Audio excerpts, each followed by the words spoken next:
Life after Beth movie की शुरुआत Beth नाम की लड़की से होती है जो अकेले हाइकिंग करने गई होती है। इसके बाद सीन शिफ्ट होता है और जैक को दिखाया जाता है जो बेथ का बॉयफ्रेंड है और वो बेथ के घर उसके फ्यूनरल पर आया है, यानी कि बेथ की मौत हो गई है। जैक बेथ से बहुत प्यार करता था जिसकी वजह से बेथ के जाने के बाद उसे कुछ भी अच्छा नहीं लगता। उसे हर समय बेथ की याद आती रहती थी, इसीलिए जैक बेथ के पेरेंट्स से मिलने उसके घर पर जाता है, जहाँ पर वो देखता है कि उस घर की मेड पियरलाइन अचानक ही वहाँ से जा रही है और मोरी उसे रोकने की कोशिश कर रहा है, लेकिन पियरलाइन वहां से चली जाती है। इसके बाद मोरी जैक को अंदर ले जाता है और दोनों बेथ के बारे में बातें करने लगते हैं, जहां पर जैक मोरी को बताता है कि पिछले कुछ दिनों से बेथ के साथ मेरा रिलेशनशिप अच्छा नहीं था।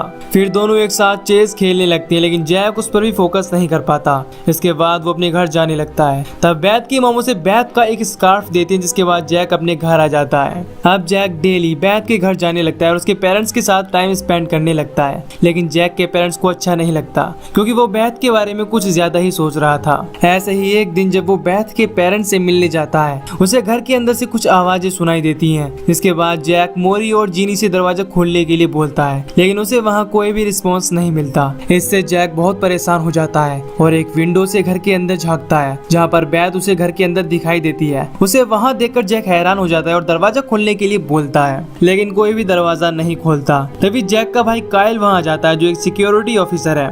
जैक उसे बताता है कि मैंने बेथ को घर में देखा है जो अभी जिंदा है, लेकिन कायल उसकी बातों पर यकीन नहीं करता क्योंकि उसे लगता है कि जैक बेथ को नहीं भूल पाने की वजह से ऐसा कर रहा है। इसके बाद कायल मोरी से पूछता है, जिसके बाद मोरी अंदर से बोलता है कि सब कुछ ठीक है। जैक कायल के घर के अंदर चेक करने के लिए भी बोलता है, लेकिन वो उसकी एक नहीं सुनता और उसे वहां से जाने के लिए बोलता है, लेकिन जैक उसकी बात नहीं मानता और एक दिन चुपके से बेथ के घर में घुस जाता है क्योंकि वो पता लगाना चाहता था कि बेथ के घर में क्या हो रहा है। तभी मोरी जैक को देख लेता है और उसे वहां से जाने के लिए बोलता है, लेकिन जैक उसकी बात नहीं मानता और चेक करने के लिए घर के अंदर जाता है, जहाँ वो देखता है कि जीनी बेथ को क्लोजेट में छुपाने की कोशिश कर रही है। जैक को कुछ भी समझ में नहीं आता कि बेथ के पेरेंट्स उसके साथ क्या कर रहे हैं। बेथ को देखकर ऐसा लग रहा था कि उसे डेथ के बारे में कुछ भी पता नहीं है। जैक मोरी से पूछता है कि यहाँ चल क्या रहा है, लेकिन मोरी उसे कुछ नहीं बताता। इसके बाद इनके बीच बहस हो जाती है और जैक गुस्सा होकर यहाँ से चला जाता है क्योंकि उसे लगता है कि बेथ उससे दूर जाना चाहती है, इसीलिए ही उसने अपनी मौत का नाटक किया। जैक घर आकर अपने पेरेंट्स को बताता है कि बेथ अभी जिंदा है, लेकिन उसके पेरेंट्स भी उसकी बातों पर यकीन नहीं करते।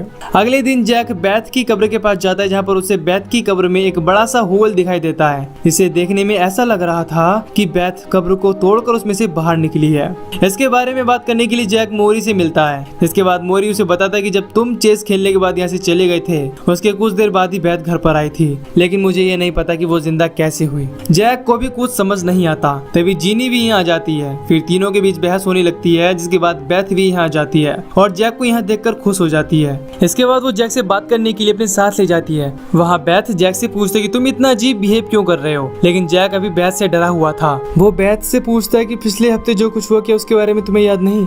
इस पर बेथ बताती है कि मुझे कुछ पता नहीं। इसके बाद बेथ जैक को किस करती है और उससे कहती है कि मैं तुमसे बहुत प्यार करती हूँ। इसके बाद जैक भी उसके साथ अपनी फीलिंग को शेयर करता है और दोनों अब एक दूसरे के साथ खुश होते हैं। अब जैक बेथ को हाइकिंग पर ले जाना चाहता है, लेकिन बेथ के पेरेंट्स उसे बेथ के साथ दिन में बाहर जाने से मना करते हैं। इसके बाद जैक बेथ को स्विमिंग पूल के पास ले जाता है। वो दोनों वहाँ बैठकर बातें करने लगते हैं।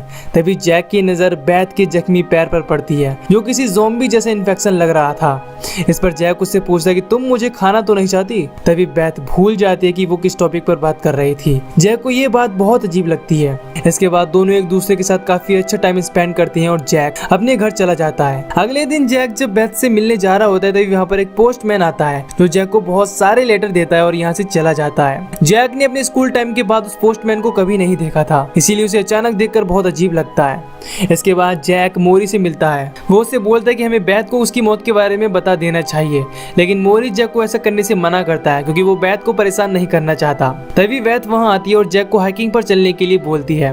इस पर मोरी बेथ को दिन में बाहर जाने से मना करता है, लेकिन जैक और बेथ कुछ नहीं सुनते और दोनों एक पार्क में जाते हैं, जहाँ पर दोनों एक दूसरे के साथ इंटीमेट होते हैं और काफी अच्छा टाइम स्पेंड करते हैं। लेकिन तभी अचानक से बेथ के फेस पर स्कार्स आने लगते हैं। इसके बाद जब दोनों घर पहुंचते हैं तब मोरी बेथ के फेस पर स्कार्स को देख लेता है, जिसके बाद वो जैक पर गुस्सा करता है क्योंकि जैक ने उसकी बात नहीं मानी थी और बेथ को दिन में बाहर लेकर गया था।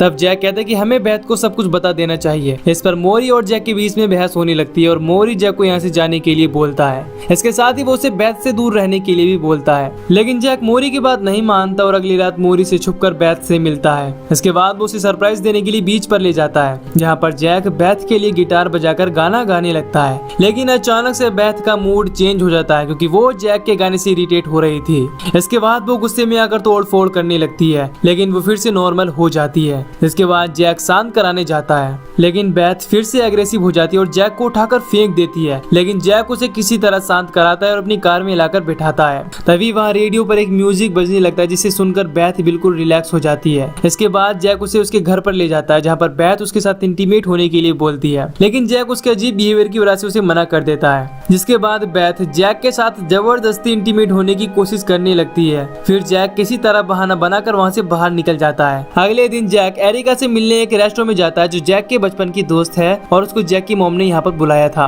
इससे जैक अपनी लाइफ में मूव ऑन कर सके। जब जैक एरिका के साथ बात करने लगता है तभी रेस्टोरेंट का ओनर बहुत अजीब बिहेव करने लगता है। ये देखकर जैक एरिका से पूछता है कि क्या तुमने कुछ नोटिस किया कि मरे हुए लोग फिर से जिंदा हो रहे हैं, लेकिन एरिका को जैक की बात समझ में नहीं आती। इसके बाद जैक जब यहाँ से निकलता है तभी बेथ उसकी कार के सामने आ जाती है, जिसकी वजह से जैक की कार उसके ऊपर चढ़ जाती है। जैक ये देखकर जल्दी से उसे वहाँ से निकालता है, लेकिन बेथ के ऊपर कार चढ़ने के बाद भी उसे कुछ भी नहीं होता। बेथ जैक से बातें करने लगती है, तभी एरिका भी वहाँ आ जाती है और जैक से बात करने लगती है, जिससे बेथ को पता चल जाता है कि जैक किसी दूसरी लड़की के साथ घूम रहा है। फिर जैक बेथ को समझाने की कोशिश करता है कि वो उसके बचपन की दोस्त है और वो एरिका को बताता है कि ये बेथ है। ये सुनकर एरिका भी कंफ्यूज हो जाती है क्योंकि जैक की मॉम ने उसे बताया था कि बेथ मर चुकी है। इसके बाद उन दोनों के बीच बहस होने लगती है और अब बेथ भी समझ जाती है कि जैक उससे कोई बात छुपा रहा है, इसीलिए वो जैक से पूरी बात बताने के लिए बोलती है। इसके बाद जैक उसे उसकी कब्र के पास ले जाता है, जहाँ पर वो उसे बताता है कि हाइकिंग के दौरान तुम्हें एक सांप ने काट लिया था, जिसकी वजह से तुम्हारी मौत हो गई थी, लेकिन उसके बाद तुम वापस जिंदा हो गई। ये सुनकर बेथ बिल्कुल परेशान हो जाती है क्योंकि एक मरे हुए इंसान का जिंदा होना इम्पॉसिबल है। इसके बाद जैक उससे कहता है कि तुम अब पहले जैसी नहीं हो, तुम बार बार एग्रेसिव हो जाती हो, इसीलिए मैं अब तुम्हारे साथ नहीं रह सकता क्योंकि तुम मुझे एक ज़ॉम्बी जैसी लग रही हो। ये सुनकर बेथ गुस्सा हो जाती है और उसकी कार लेकर वहाँ से घर चली जाती है। इसके बाद जैक जब अपने घर आता है तो देखता है कि उसके ग्रैंडफादर भी अब जिंदा होकर वापस आ गए हैं, जिनको कायल शूट करना चाहता है, लेकिन उसके पेरेंट्स ऐसा करने से रोकती हैं क्योंकि उसको भी समझ में नहीं आ रहा कि मरे हुए लोग कैसे जिंदा हो गए। इन बातों से सभी लोग परेशान होते हैं। इतनी ही देर में घर की पुरानी ओनर भी जिंदा होकर यहाँ जाती हैं, जिससे यहाँ के हालात और भी ज्यादा खराब हो जाते हैं। इसके बाद जैक अपनी फैमिली से यहाँ से निकलने के लिए बोलता है। फिर वो मोरी को कॉल करके बताता है कि अब मेरे ग्रैंडफादर और घर के पुराने ओनर भी जिंदा होकर वापस आ गए हैं। इसके बाद मोरी जैक को बात करने के लिए बुलाता है, जहाँ पर मोरी जैक को बेथ से ये बात कहने के लिए बोलता है कि वो मरी नहीं थी। तब जैक मोरी से कहता है कि ये सब पियर लाइन ने किया है और वही इन सब को ठीक कर सकती है, इसीलिए हमें उसके पास चलना चाहिए। लेकिन मोरी उसकी एक नहीं सुनता। तब जैक उससे कहता है कि अगर तुम मुझे पियर लाइन का एड्रेस दोगे तब मैं बेथ से बात करूंगा। मोरी भी उसकी बात मान जाता है। जब मोरी और जैक बेथ से बात करने के लिए घर पहुंचते हैं तभी बेथ उनके सामने ही एक आदमी को मार देती है। ये देखकर जैक की हालत खराब हो जाती है और वो बेथ के पास जाकर बात करने से मना कर देता है क्योंकि बेथ अब पूरी तरह से अग्रेसिव हो चुकी थी और वहाँ चारों ओर तोड़फोड़ कर रही थी। इसके बाद जैक जीनी से पियर लाइन का एड्रेस लेकर किसी तरह वहाँ से निकलता है, लेकिन अब बेथ भी उसके साथ कार में आकर बैठ जाती है। इसके बाद जैक को उसे भी अपने साथ ले जाना पड़ता है। पियर लाइन के एड्रेस पर पहुंचने के बाद जैक बेथ को कार में वेट करने के लिए बोलता है और वो पियर लाइन से मिलने जाता है, लेकिन जैक को वहां पर पियर लाइन नहीं मिलती। जैक को पियर लाइन का कजन बताता है कि वो बहुत पहले ही यहाँ से जा चुकी है और लेकिन इन ज़ॉम्बी के साथ उसका कोई भी लेना देना नहीं है। यहाँ पर जैक को ये बात पता चलती है कि उस दिन मोरी ने पियर लाइन के साथ बदतमीजी करने की कोशिश की थी, इसीलिए पियर लाइन वहाँ से चली गई थी। इसके बाद जैक अपनी कार के पास आता है, लेकिन अब मोरी भी यहाँ जाता है, जो बेथ को अपने साथ लेकर यहाँ से जाने लगता है। इस पर जैक मोरी को रोकने की कोशिश करता है, लेकिन मोरी उसकी बात नहीं सुनता और जैक के सर पर मारकर बेहोश कर देता है। इसके बाद वो बेथ को अपने साथ लेकर चला जाता है। अगली सुबह जब जैक की आँख खुलती है तब वो अपनी कार लेकर अपने घर पहुंचता है, जहाँ पर उसे अपने घर में एक ज़ॉम्बी दिखाई देता है जो जैक को देखकर वहाँ से भाग जाता है। इससे जैक घबरा जाता है और अपनी फैमिली को खोजने लगता है। तभी उसे एक जगह पर कुछ जली हुई डेड बॉडीज मिलती हैं, जिसे देखकर जैक उदास हो जाता है क्योंकि उसे लगता है कि अब ज़ॉम्बी ने उसकी फैमिली को मार दिया है।